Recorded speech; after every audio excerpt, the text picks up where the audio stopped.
Okay, so last video में हमने Karl Marx को कवर किया था and now we are going to cover Emile Durkheim. उसका सिलेबस का टॉपिक यहाँ पर दिया हुआ है। Division of labour, social fact, suicide, religion and society.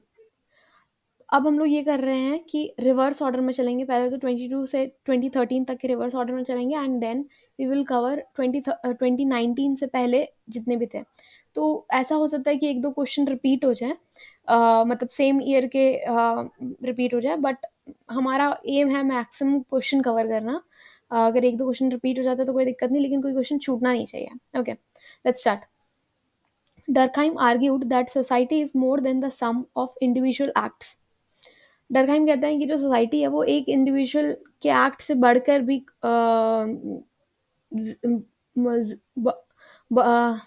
डरकहाइम कहते हैं सोसाइटी जो है वो एक सम ऑफ इंडिविजुअल्स जो काम करते हैं उससे ज़्यादा बढ़कर है। इसके बारे में डिस्कस करना है। Second, critically examine how Durkheim and Merton explicate. अच्छा, आप लोगों को अगर जो भी मतलब ये कौन सा साल आया है, ये ऐसे यहाँ पर लिखा हुआ है, ये 2022 में आया है। एकदम लेटेस्ट तक का कवर कर रहे हैं हम लोग, ठीक है। ये 2020 में आया है, 2020 में आया है, ठीक है। जैसे ये 2018 में आया है, ठीक है। कहीं कहीं पर यहाँ पर जहाँ पर चार ऐसे सेक्शन दिए हैं ना, उसमें फर्स्ट ईयर जो है जैसे यहाँ 2019 का आया है। ये आप थोड़ा सा देख लेना। Okay, then critically examine how Durkheim and Merton explicate anomie. तो डरकहाइम का और मर्टन का क्या कहना है एनोमी के ऊपर, इसके ऊपर बताना है। Critically examine the relevance of Durkheim's view on religion in contemporary society. जो डरकहाइम्स के व्यू थे रिलीजन को लेकर, क्या वो कंटेम्प्रेरी सोसाइटी में अभी भी रेलिवेंट है, इसके बारे में बताना। Compare Karl Marx with Emile Durkheim with reference to the framework of division of labour. Karl Marx और एमाइल डरकहाइम को कंपेयर कीजिए डिवीजन ऑफ लेबर के लिए कि उनके क्या ओपिनियन थे और क्या डिफरेंसेस थे। Discuss distinct sociological methods adopted by Emile Durkheim in his method of suicide. Suicide को पढ़ने के लिए उन्होंने कौन कौन से मेथड्स को यूज़ किया था, सोशोलॉजिकल मेथड्स को यूज़ किया था, उसके बारे में डिस्कस करना। Then explain Durkheim's basic argument on suicide. Durkheim का सुसाइड पर बेसिक आर्गुमेंट क्या था? Can analyse a high suicide rate of contemporary Indian society with Durkheim's theory. अभी आज की डेट में जो काफ़ी ज़्यादा सुसाइड्स हो रहे हैं वो क्या डरकहाइम्स थ्योरी से रिलेट कर रहे हैं? Critically analyse Durkheim's view on elementary forms of religious life and role of religion. Durkheim का क्या व्यू था कि रिलीजियस लाइफ के बारे में और रोल ऑफ रिलीजन के बारे में। Also discuss the consequences of religious revivalism in the contemporary society.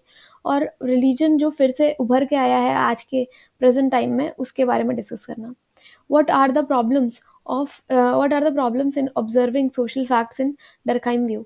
कौन सी प्रॉब्लम्स आ रही थी सोशल फैक्ट को ऑब्जर्व करने में डरकहाइम व्यू के तौर तरीके के according. How well do you think Tonnies Durkheim, ये अब दूसरे मतलब सोशियोलॉजिस्ट को कंपेयर करने के लिए कह रहे हैं। How well do you think Tonnies, Durkheim, Weber and Marx predicted the character of modern society critique. तो इसमें बता रहा है कि इन चारों का क्या प्रेडिक्शन है मॉडर्न सोसाइटी को लेकर, क्या बोलना था इनका, कैसा रहेगा। In what way did Durkheim perceive religion as functional to society. कैसे उन्होंने सोचा कि जो रिलीजन है वो एकदम सही है सोसाइटी में। elaborate the views of Durkheim on the elementary form of religious life. डरकहाइम के व्यू डालने की कैसे एकदम मतलब सबकी लाइफ में एलिमेंट्री मतलब बेसिक लेवल पर सबकी लाइफ में रिलीजियस लाइफ का कुछ ना कुछ पार्ट है, इसको एलाबोरेट करना। According to Durkheim's the essence of religion in modern society is the same as the religion in primitive society. Comment, उनका डरकहाइम के हिसाब से जो मॉडर्न सोसाइटी में जैसा जो इम्पोर्टेंस है रिलीजन का, वो प्रिमिटिव सोसाइटी में भी था। मतलब एकदम स्टार्टिंग के डेज से आज तक वो मेंटेन्ड ही रहा है। Explain whether Durkheim's theory of division of labour is relevant in the present day context. तो और हमें बताना है कि डिवीजन ऑफ लेबर की जो थ्योरी है डरकहाइम की, वो आज के कंटेक्स्ट में रेलिवेंट है या नहीं। Then is the Durkheim concept of religion entirely different from that of the predecessors? Why and how? तो डरकहाइम की जो थ्योरी है रिलीजन को लेकर, क्या वो इससे पहले जो लोग आए थे उनसे काफ़ी मतलब अलग है, क्यों है और कैसे। Right a short note on sacred and the profane. Sacred and profane पर एक शॉर्ट नोट लिखिए डरकहाइम के पॉइंट ऑफ व्यू से। Why does the individual become while becoming more autonomous depends more upon the society. According to Durkheim, how has the author tried to answer this question? तो जैसे जैसे individual जो है वो स्वतंत्र हो रहा है, अकेले हो रहा है, वैसे वैसे वो और ज़्यादा सोसाइटी पे डिपेंड कर रहा है। इसके बारे में लिखना है। Short note on concept of social structure. Social structure के ऊपर एक short note. What are the basic questions which inspired Durkheim to study the division of labor in the society? Critically comment on his conclusion. किस चीज़ ने Durkheim को inspire किया division of labour को पढ़ने के लिए? एंड उसके जो उन्होंने कंक्लूड किया उस पर क्रिटिकली सोचिए, आपका क्या ओपिनियन है? Describe the functional analysis of religion given by Durkheim. Is this analysis applicable to the modern industrialise society? तो फंक्शनल एनालिसिस करना है कि रिलीजन कैसे जो है सही था सोसाइटी में अकॉर्डिंग टू डरकाइम, और उसका क्या एप्लीकेशन है मॉडर्न इंडस्ट्रियलाइज सोसाइटी में, है कि नहीं? Right a short note on pathological form of division of labour. Division of labour का पैथोलॉजिकल फॉर्म मतलब उसका मतलब डार्क साइड क्या है? Short note on organic analogy. Organic analogy पे शॉर्ट नोट लिखना है। Short note on social fact पे लिखना है। एनोमी पे शॉर्ट नोट लिखना है।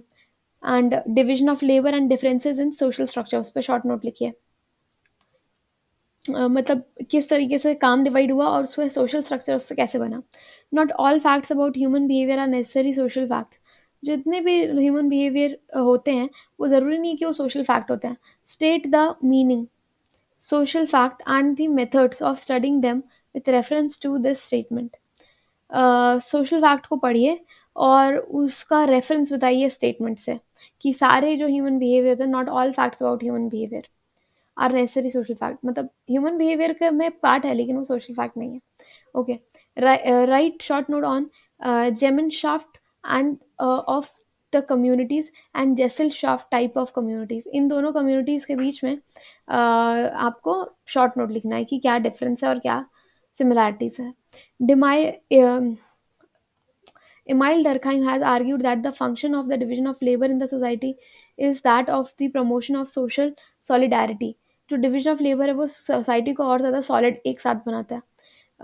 elaborate the statement and analyze the distinction between the two forms of solidarity discussed by him. इस स्टेटमेंट को elaborate करना है और दो टाइप की solidarity के बारे में डरखाइम ने बात किया है, उसके उन दोनों के डिफरेंस बताना है। What is the focus of sociological analysis in the contribution of Emile Durkheim? Sociological analysis का क्या फ़ायदा है एमाइल डरखाइम के हिसाब से? Give your answer with the help of one of his contribution. किसी एक कंट्रीब्यूशन के इसका यूज़ करते हुए उसमें बताना है कि सोशोलॉजिकल एनालिसिस का कैसे फ़ायदा हुआ। Examine the nature of social facts as understood by Durkheim. Social facts को कैसे देखते थे डरखाइम, इसके बारे में लिखना है। Right a short note the sacred and the profane. Sacred and profane पर शॉर्ट नोट लिखना है। Give a critical review of Emile Durkheim's theory of religion and society. To what extent does it explain the contemporary scenario in Asia? तो amyl Durkheim का जो theory of religion है वो मतलब कैसे आज की सोसाइटी में और एशिया में कैसे रेलिवेंट है उस पर लिखना है। What according to Emile Durkheim is the nature of relationship between the individual and society. Individual society के बीच में क्या रिलेशन है according to Durkheim. Explain this with the help of his analysis of division of labour in society. उसका इसका explanation बताइए कि कैसे डिविजन ऑफ लेबर जो है उनके लिए इस चीज़ को रिलेट कर रहा है। Nature of relationship between individual and society, और उस पर इंडिविजुअल और सोसाइटी के बीच में कैसे रिलेशन है और उस पर डिविजन ऑफ लेबर का क्या रोल है उसको बताना। Short note on social fact पे शॉर्ट नोट बताइए। Then elaborate Emile Durkheim analysis of elementary form of religious life and role of religion in society. How does it explain the existence of religion in the modern industrial society? Elementary form of religious life जो है वो आज की date में कैसे relevant है उस पर आपको लिखना है। Then short note on subject matter of sociology according to Emile Durkheim. मतलब सोशोलॉजी के ऊपर क्या कहना है इमाइल डरखाइम का, उस पर शॉर्ट नोट लेना है। Social fact to be treated as a thing discuss. Social fact को एक चीज़ के जैसे डिस्कस करा जाना चाहिए, उस पर आपको अपना व्यू बताना है। सैक्रेड एंड प्रोफेन उस पर अपना व्यू बताइए। Show how Durkheim's through the study of totemism demonstrate the reality of religion. कैसे जो डरखाइम है वो टोटिज्म को यूज़ करते हुए रिलीजन की रियलिटी को सामने लाता है. Identify the similarities and differences between the Marx theory of alienation and Durkheim's theory of anomy. Marks की एलिनेशन की थ्योरी और डरकाइम की एनोमी की थ्योरी कैसे एक दूसरे से सिमिलर और डिफरेंट है. Elaborate the views of Durkheim on the elementary form of religious life. Again, elementary form of religious life पे डरकाइम का क्या कहना है उसको elaborate किया. How Durkheim theory of religion different from Marx Weber theory of religion. Marks weber और डरकाइम की theory of religion में क्या डिफरेंस है. Discuss distinct sociological method adopted by Emile Durkheim in his study of suicide. कैसे different उन्होंने sociological methods को use किया suicide को पढ़ने के लिए. Explain Durkheim's basic argument on suicide. Suicide पर उनका बेसिक आर्गूमेंट क्या था. Can you analyse the high suicide rate of contemporary Indian society with Durkheim's theory. जो आज डेट में ज़्यादा सुसाइड हो रही है उसको डरकाइम थ्योरी से क्या जस्टिफाई किया जा सकता है. What is the difference between anomy in Merton and Durkheim's? Explain. Anomy पे Merton का क्या कहना था और Durkheim का क्या कहना था, उसका differences क्या है उसको लिखना है. Does scientific method make sociology a science? Scientific method scientific method को यूज करके क्या सोशोलॉजी एक साइंस का पार्ट बन गया. Illustrate the answer with Durkheim's method. Durkheim's method को यूज करते हुए बताइए. In what way does did Durkheim perceive religion as functional to society. कैसे जो है डरकाइम ने परसीव किया कि रिलीजन जो है वो एकदम सही है सोसाइटी के लिए. Okay, so these were the PYQ अभी तक का 2022 तक का. You can just go through it.